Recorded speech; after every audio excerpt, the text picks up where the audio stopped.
I hope everybody having a great day. I know this is a different setting. I'm actually here at home at my office. This is my office that I have here at the house. That when I come here, if I need to network, then I network. But this video is basically about racism. And the reason why I'm making this video because I felt that it was very important to do this video because I just left the Dollar Tree and I always come up about these certain situations, but this is just baffling. And I think that, this is a video that I feel will open up eyes to those that need to hear this and those that are perpetrating the acts, those that are racist. Now, I went in and I got my stuff, and it was an aisle 2 and 3 that was open. I seen the light. I got my product, right? And I was putting my stuff up, and I seen the lady, white lady, come by, and she looked directly at me, like looked at me. And I'm putting my stuff there, and then she goes to number 3, and then another lady come, Hispanic woman, older woman that I recently met in the aisle. We spoke. Very nice older woman. She was probably like in her 60s, very sweet spirited woman. And she said, "Oh, are you open?" And then she said, "Yes. Come on." Remind you, I'm standing at aisle 2. And I'm just standing there, putting my product is there. I'm just standing there looking. Then another Asian guy comes up. And he said, "This the line?" And she said, "Yeah." Ring it. I wasn't going to say anything, but I felt the need to just, in a respectful way. I said, after I stood there for about like, not to over exaggerate, about another 20, 30 seconds, excuse me. I just had some water and beef jerky because I went to go work out, and so I had to stop at the Dollar Tree to grab some items. Then I come home, and I come stop here, and then I head out to the big office, and then I head out to go and handle the rest of the business that I need to handle. If it's the type of business that I need to handle where I can still stay in street clothes, I don't have to put on a suit and tie. So it's one of those days for me. Anyway, back to the story. So, and I looked and I said, "Excuse me, ma'am." And she looked. I said, "It's very rude of you. You seen me standing here, and yet you did not assist me. And you telling this woman here, which, and I actually said this. I said, this beautiful woman, she asked you, was, are you open? You said yes, but you seen me standing here. Did she gonna say, but sir, I thought you were looking for something?" And I said, "Ma'am, how you think I'm looking for something? You seen me putting stuff up here, and even if that's the case, but if I'm still standing here, ma'am, then why you won't say anything? Why you won't say, oh, that is not open. Come over here." "Oh no, that's not. Well, it's a misunderstanding." I said, "It's a real big misunderstanding, but it's okay." And she was like, "You just bring your stuff over here." Well, obviously.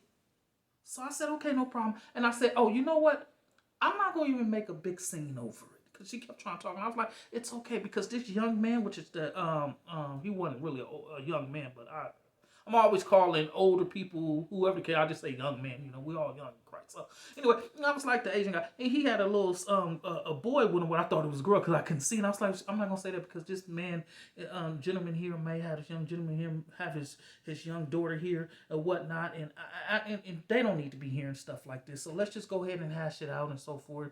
And he was cool. He was like, "Man, I appreciate you." And I was like, so he was like, "I actually was gonna get behind you too." I said, "I know, I was, because as you see, the lights are lit up." So he didn't have idea how to. So I put my stuff in there, and I go on over, and I seen this. It was a little boy. I said, "Sir, I'm sorry. I thought your boy was a girl. Cause I didn't see him, so I didn't want to offend because I didn't see. I just assumed, that he had a little." I was like, "I didn't see your boy." He's like, "Oh no, it's okay, it's okay. I just like the way how you just handled yourself and how you handled this situation." I'm like, "Yeah, I'm not trying to be rude and whatnot." In my mind, I'm like, honestly, what I'm thinking, because a lot of, I'm not being racist, because a lot of people automatically characterize a young black man as ignorant, or handling stuff in a way that they expect for us to lash out, or to act a fool, or to be loud and so forth. So um, in their minds, so but in my mind, that's what I'm thinking, to myself without telling this guy here what I'm thinking, you know. And I was like, oh, so well, you have a great. He's like, no, you have a great day. So I ring my stuff up, and I didn't say anything. I'm just letting him ring my stuff up, and whatever case may be. You want a bag? I said, certainly I do. I'm not gonna carry all this out with my hands, ma'am. And so, yeah, you know, I'm just like she just want to continue to keep being funny, you know. I already knew what it was because of this, you know. But it's all good. What she didn't realize and understand is that, you know, I'm a man of God and I see all colors as a loving color. I don't play that race card. I'm not racist or anything like that. So to me, it's like I don't care about that stuff. Like that doesn't matter to me. You know, whatever you may feel about me, that's what you feel. You know, you got to talk. You got to handle that with God or with yourself, with other circumstances that's allowing you to be hateful or to act this way. Or you may not like the job that you are here, but this is what you signed up for. You know, this is what you put on the application to do, to be a cash register, to interact with certain people, whatever. I don't know. You know, that's, you know, I don't know. I know when I wake up in the morning, I'm happy, you know, that the Lord has given me another chance to be able to open my eyes, to breathe again, to be able to get it right again, you know, to be able to live as joy cometh in the morning. So that's just me, you know, and I'm not going to let nobody deter me from the way how my character, my personality is, the way how I woke up, and I woke up happy. So again, and she was like, you know, here you go, and she gave me my money, and you know, she said, oh, you have a great day. I said, you know what, ma'am, you have a good day as well. Thank you. You know, so I took my basket and put it over there, and then she kind of walked off, and then the other little girls that worked there, they were younger, spent laughing, and he ended up in this and that. And so as I was walking out, and I looked, and I said, hey, by the way, young women, y'all have a great day as well. And they looked, and they were just like, you know, and I walked out. But anyway, got in my vehicle, was just like, woo, you know. I was like, I gotta go home and speak about it. But this is the true message. See, this is the true message of it all. See, this is why a lot of people, this is why a lot of racist people need to realize and understand. And I'm talking to you right now if you come across this video. You have to be careful who you're dealing with. Because, see, this is why a lot of people are dying today. We are in times we're in the end time. We're in the perilous times where a lot of things are happening. People are losing their life behind the stupidest thing. Let's just say if I was ignorant, and I took offense to that really hard, and I went in my car and grabbed a gun and went back and boom, that's what we're dealing with. And when you feel like you can just treat a certain person that type of, you don't know what type of person you're dealing with when you're acting like that. And see, what are you doing is that you're antagonizing a person who you don't even really know how they feeling or what they're going through. Because see, now you can get yourself killed behind your words, your actions. Because see, you thinking in your mind you want to act like this towards this certain person, but then when this certain person lash out or do something, and you like, whoa, because see, you started it. Because see, now you got yourself caught in a pickle because now you were dealing with somebody who you thought that you can get away with that with, and down now his whole mind just flipped, and now he go get a gun, he come back and boom boom shoot up everybody behind your actions. And this is what we got to realize and understand. I'm not condoning violence, but I'm just saying this is what's happening in the world today, because you're not dealing with people just like with Pastor Marcus all day long. You're gonna come across some other people that's just, you know, that just went through something, man or female, it doesn't matter. And then here's the flip side of it. And it's hurtful to, let's just say if I was a young 15-year-old boy who kind of know about racism, but then he goes through this, and now he have to, you know, he has to endure in this, and then now he feels a certain way because he's been treated like this. And now, you know, you hurting a young boy or a young girl behind how you treating them or whatever the case may be. But see, we got so much racism and hate still within this country. It's ridiculous, you know, and it's in a way where it's slick now. They try to hide it, you know, and what they blatantly do it on virtual.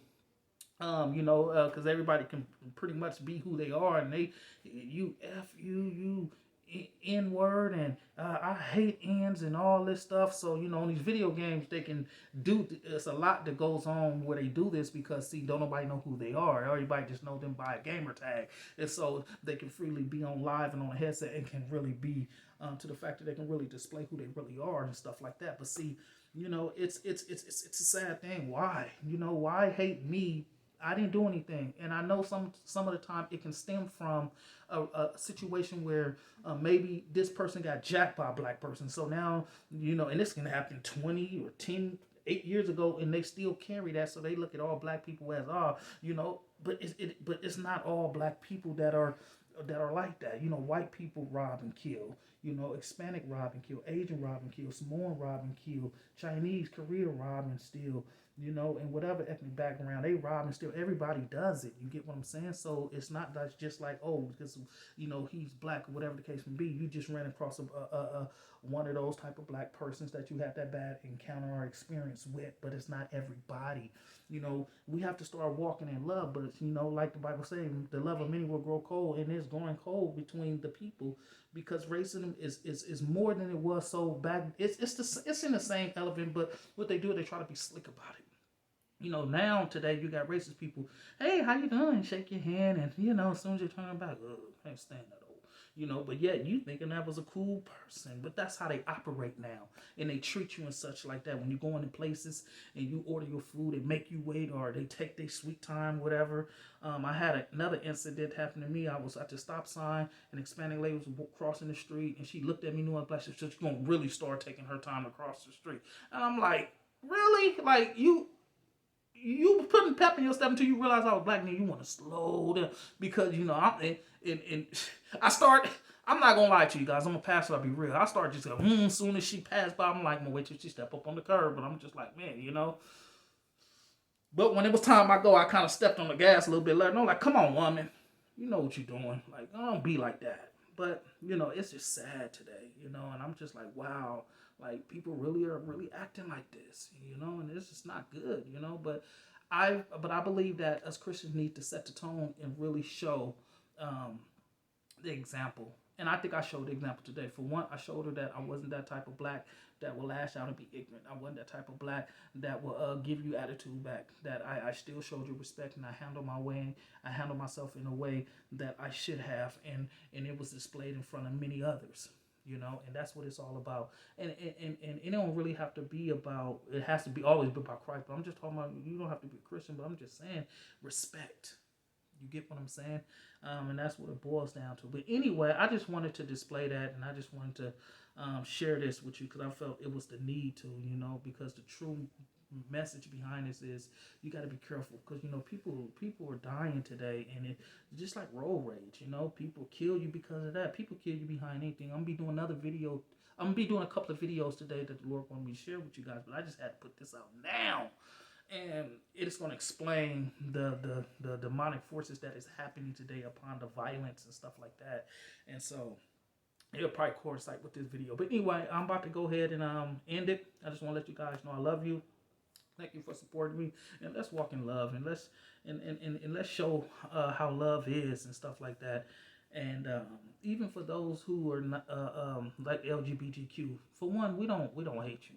We just don't condone what you do, and we don't like how you push that, and we know that it's evil, and we know that it's not right, and so forth, and hope that you change. You get what I'm saying? And we stand firm on what the Word of God says. So it's not about hate or anybody that we're correcting. It means that we're doing it out of love because we are telling you. If we didn't care, then we'd be like screw you. We'll go straight to hell. But the way how I look at it is one once, one twice. After that, leave them alone. You know, if they choose to not listen, then let them go to hell. You know, because I got to worry about my salvation at the end of the day, and that's just real. You know. So anyway, again, that's it. So now y'all saw my little office and stuff. So this is my pulpit. When I preach, I pull this out. I'm just give y'all a little tour of the. This is my computer. This is the computer and stuff. It ain't much to see. You know, I keep it simple. Printer, paperwork, all that stuff over there. Mouses and little cards and stuff. As you can see, my organization. I do have an organization, Hope and Lives organization and stuff like that. So I try to do what I can for the people. It's so small in this little space, but I like it. Even though I have a little more space to work with, but I choose to have this little area because I ain't trying to take away from everything. I keep things simple and whatnot. But again, it's always about this. It's the Word of God. And I know I need to get this tour. I've been having this thing since I got saved. I think I told you all the story how I got this, but yeah, I still got it. It's been with me, you know. I love it. I have a new one, but I just won't change it.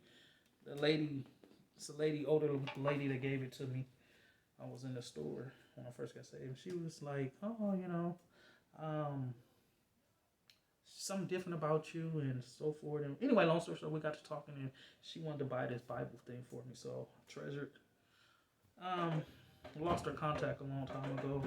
Anyway, I don't know what's printing, but anyway, I love you guys. See you soon. God bless you.